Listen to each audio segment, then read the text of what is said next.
नमस्कार and welcome you all to world affairs. मैं हूं प्रशांत धवन। नाउ हाल ही में यूएसए की तरफ से एक रिपोर्ट पब्लिश करी गई है और यहां पर बताया गया है कि 2033 तक बहुत ज़्यादा प्रोबेबिलिटी है कि रशिया और पाकिस्तान, ये जो दो देश हैं, ये बिल्कुल कोलैप्स कर जाएंगे, बिल्कुल बिखर जाएंगे। हो सकता है कि आपने इन पर कुछ आर्टिकल देखे हो, नहीं देखे दिखा देता हूं।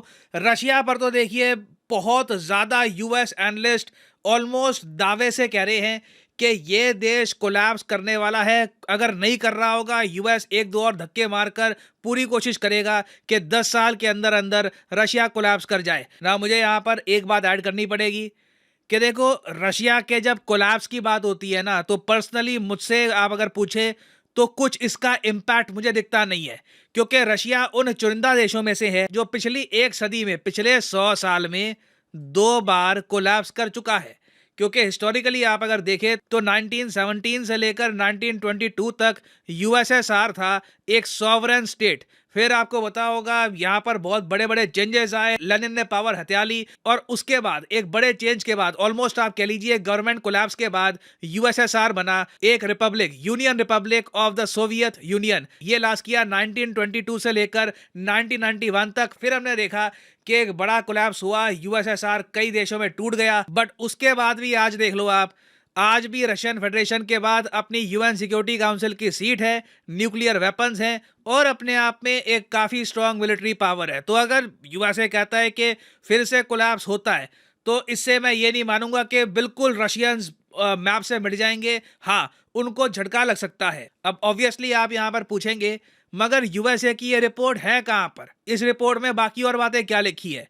रिपोर्ट आपको दिखाता हूँ, साथ में और जो डिटेल्स हैं ये भी आपके साथ शेयर करता हूँ। देखिए, ये रिपोर्ट पब्लिश करी है अटलांटिक काउंसिल ने। ये एक बहुत ही इंपॉर्टेंट आप कह लीजिए सेंटर है जियोपॉलिटिकल थिंकर्स का यूएसए में। इन लोगों ने यूएसए में जो भी टॉप मोस्ट जियोपॉलिटिकल एनालिस्ट हैं, जिन्होंने बुक्स लिखी है, पेपर्स पब्लिश किए हैं और काफ़ी बार यूएस गवर्नमेंट को ऑन रिकॉर्ड एडवाइस भी की है, ऐसे 160 जियोपॉलिटिकल थिंकर्स का ग्रुप बनाया और उनसे पूछे सवाल आने वाले 10 साल को लेकर। अब यहां पर आप देख पाओगे, पहला सवाल थोड़ा सा अटपटा सवाल था, मगर फिर भी लोगों ने यहां पे पूछा। क्वेश्चन ये था कि हम आपको ना 4 कंट्रीज के नाम देते हैं, आप हमको बताओ कि 2033 तक इनमें से वो कौन से देश हैं जो बिल्कुल बिखर सकते हैं, कोलैप्स कर सकते हैं। हाँ, ये सब इंटरनली होना चाहिए। Revolution, civil war, political disintegration के अलावा कोई और रीजन भी हो सकता है। आप बताइए कि आपके हिसाब से इनमें से कौन से देश बिखर जाएंगे।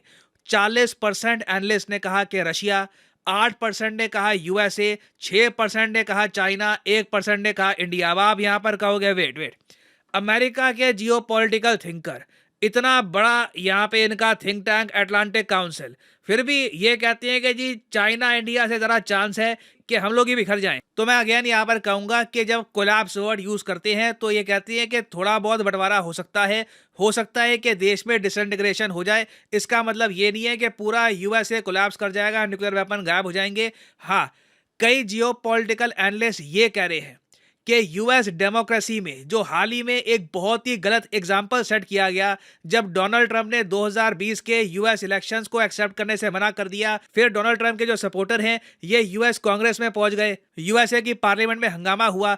उससे देखिए एक बड़ा खराब एग्जाम्पल सेट होता है। और अब अगर ट्रंप वापस पावर में आते हैं, फिर से थोड़ा आप कह लो यूएसए को डिवाइड कर देते हैं ना, तो एक बार को पॉसिबिलिटी है कि यूएसए में 2 खेमे बन जाएं, 2 अलग विचारधाराओं के लोग बन जाएं। क्योंकि यूएसए देखिए इंटरनली ना आज के समय बहुत डिवाइडेड है। एक साइड यूएसए का राइट विंग ऐसे भी है जो कह रहा है कि औरतों के पास ना अबॉर्शन करने का भी हक नहीं होना चाहिए। आपको पता होगा यूएसए में कई स्टेट्स हैं, वहां पे अबॉर्शन करवाना औरतों के लिए बहुत मुश्किल हो चुका है आज के समय। फिर दूसरी तरफ एक अलग साइड है, वो एलजीबीटीक्यू राइट्स, उसके अलावा ग्लोबल वार्मिंग को लेकर बहुत ही अलग व्यूज रखती है। तो इसलिए यूएसए को भी यहाँ पर मेंशन किया गया है। हालांकि काफी कम एनालिस्ट ने कहा, सिर्फ 8% एनालिस्ट ने कहा कि यूएसए भी हो सकता है कि टूट जाए। सबसे ज्यादा एनालिस्ट ने यह कहा कि रशिया के टूटने के चांसेस सबसे ज्यादा है आज के समय। फिर इनसे यह पूछा कि दुनिया में वो कौन सा देश है जो बहुत ही जल्द 10 साल के अंदर अंदर एक फेल्ड स्टेट बन जाएगा। फेल्ड स्टेट और कोलैप्स में फर्क होता है। कोलैप्स होता है कि जी बंटवारा हो गया, थोड़ा कुछ एक हिस्सा टूट गया, वो हो सकता है किसी कंट्री के साथ, मगर फिर भी वो कंट्री चलता रहे, इट इज पॉसिबल।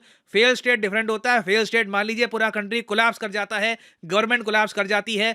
ऑलमोस्ट आप कह लीजिए जो सोमालिया में हुआ था वैसा सीन हो सकता है। तो यहाँ पे जब पूछा गया कि फेल्ड स्टेट आने वाले 10 साल में कौन से देश बन सकते हैं, तो नंबर 1 पे था यहाँ पर रशिया अगेन।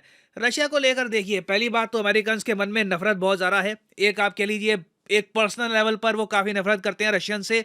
उसके अलावा यहाँ पर एक बहुत ही बड़ा फैक्टर ये भी आता है कि कई यूएसए के जियोपॉलिटिकल एनालिस्ट ये मानते हैं कि पुतिन आखिरी मेजर लीडर है रशिया के। क्योंकि अभी के लिए देखो, पुतिन ने ना अपने जो भी प्रतिद्वंदी हैं, जो भी ऑपोजिशन पार्टी के बड़े नेता हैं, या तो उनको जेल में डाल दिया या उनको मरवा दिया। अब इंडिया में अगर हम देखें, मैं अगर आपसे पूछूं, तो मोदी जी अपने आप में बहुत ही बड़े लीडर हैं, मगर मोदी जी के बाद भी आप अगर देखो, भारत के पास ना लीडरशिप में कितना सारा टैलेंट है, कितने सारे आज के समय भारत में लीडर्स हैं जो कल को इंडिया को लीड कर सकते हैं।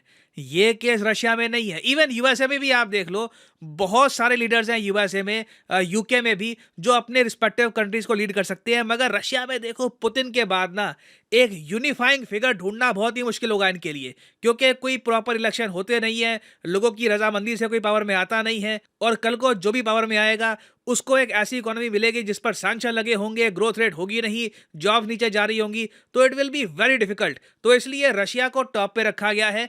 यूएस एनालिस्ट मानते हैं 10 साल के अंदर अंदर आप देखोगे the complete failed state of Russian federation.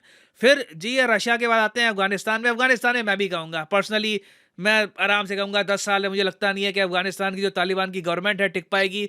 Definitely कुछ ना कुछ यहाँ पर इंस्टेबिलिटी आने वाली है। फिर नंबर 8 पे है पाकिस्तान। अगेन देखो, एज एन इंडियन, पाकिस्तान का नाम जब इस लिस्ट पे दिखता है तो लोग एज्यूम करेंगे कि ठीक है, मैं खुद भी इसको एडवोकेट करूंगा, मगर एक न्यूट्रल तरीके से भी आप अगर देखो ना, तो इसकी प्रोबेबिलिटी बहुत हाई है। पाकिस्तान बहुत हद तक बटा हुआ देश है। 2023 के चुनाव पाकिस्तान के लिए मेक और ब्रेक होंगे। अगर मान लीजिए इमरान खान चुनाव हारते हैं और फिर से बिल्कुल आप कह लो लाउड स्पीकर में बोलना स्टार्ट कर देते हैं कि पाकिस्तान की आर्मी करप्ट है, पाकिस्तान के जनरल बिके हुए हैं, यूएसए सब कुछ करवा रहा है, एक बार को मैं कहूँगा पाकिस्तान बढ़ सकता है। इंटरनली ये कंट्री कोलैप्स कर सकती है, सिविल वॉर हो सकती है। तो पाकिस्तान बिल्कुल यहाँ पे आपको मिलेगा। उसके अलावा वेनेजुएला यहाँ पे आपको मिलेगा। निकोलस मदुरो आज भी वेनेजुएला को प्रॉपरली मैनेज कर नहीं पा रहे। वेनेजुएला बाय द वे यहाँ पे आप देख पाओगे, ब्राजील के नॉर्थ में आपको देश मिलेगा, कराकस राजधानी है इसकी। फिर आप देखोगे वेनेजुएला के ठीक बाद आपको मिलेगा यूएसए, और ये कोई मजाक नहीं है। यूएसए में बहुत ज़्यादा डिवीजन है, और कोई बड़ी बात नहीं है कि आज या कल में, और कोई बड़ी बात नहीं है कि ये डिवीजन कल को यूएसए को एक फेल्ड स्टेट की तरफ भी ले जाए। It is possible.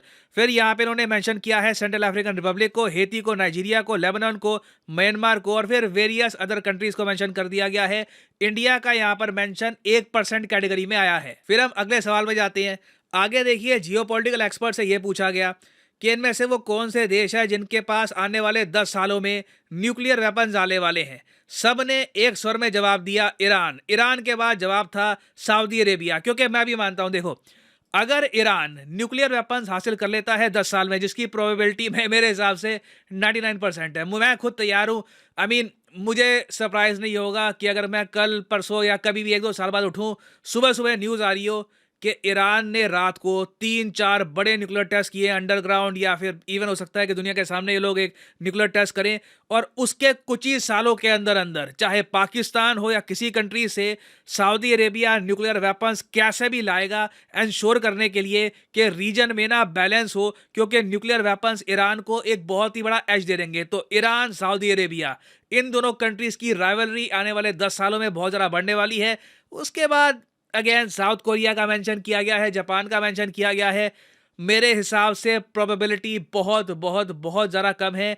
ये दोनों देश न्यूक्लियर वेपन कंट्रीज नहीं बनने वाले, अनलेस चाइना डायरेक्टली जापान को अटैक करे। फिर एक क्वेश्चन इनसे ये पूछा गया जियोपॉलिटिकल एक्सपर्ट से कि आपके हिसाब से आने वाले 10 सालों में कौन सा देश है जो न्यूक्लियर वेपन यूज़ कर सकता है। इंटरेस्टिंगली यहाँ पर जियोपॉलिटिकल एनालिस्ट ने ज़्यादातर कहा है, 58% एनालिस्ट ने कहा है कि किसी भी टाइप के न्यूक्लियर वेपन का इस्तेमाल नहीं होगा।